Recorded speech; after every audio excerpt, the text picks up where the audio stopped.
We begin tonight with the contentious question of the integrity of elections in Kenya.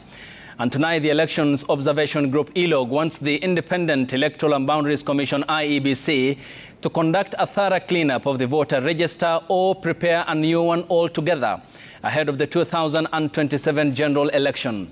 ELOG says there are more than 1 million dead voters in the current voter register, and as such, the Electoral Commission must ensure an independent audit to avoid alleged anomalies reported in last general elections in 2022.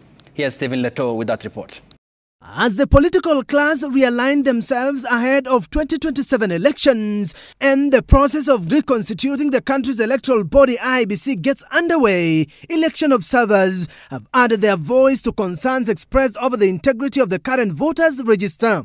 The concerns revolve around an alleged history of manipulation of presidential elections, with the voter register the main tool of alleged tinkering of election results. The Election Observation Group ELOG, having been involved in observing and monitoring electoral processes, in 2012, they found the IEBC voter register had errors on 143,530 records, while in 2017, the audit revealed 169,646 duplicate records in the voter register, with the errors found on the register after the elections had already been conducted.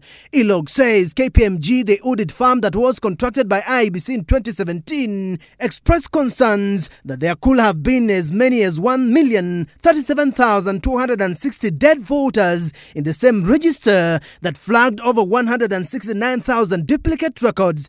Last week in Manzoni, Machakos County, during the burial of Colonel retired James Gitai, fears of a compromised voter register were loud. This is what I would ask for President Ruto to do for us, to have a new voter register and to make sure that the next election, whoever gets elected will be elected by Kenyans by casting votes. Chaguzi ambayo imekuwa naitwa free and fair tangu tulete hii mfumo wa siasa yenye vyama vingi ni 2002. Hiyo peke yake. Hizi zingine zote unajua SK amwambia nyinyi. SK amwambia nyinyi. Kwa hivyo mimi usimwambie mimi nataka mimi nishinde. Mimi sashinda mara mingi. Sijatangazwa tu.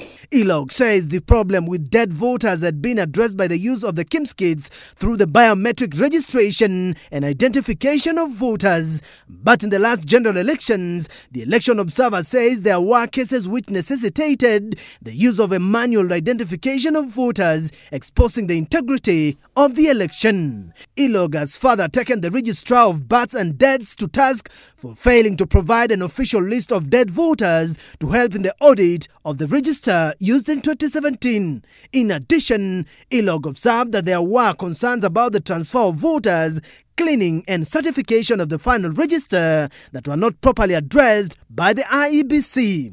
ELOG has now recommended the need to address the issues as part of the preparations for the 2027 elections. ELOG further recommends that once the new commission is constituted, it must within the shortest time possible assess the veracity of the current register with a view to either undertaking a thorough cleanup exercise or a total overhaul of the same by creating a new register in time for 2027. Stephen Leto, Citizen TV.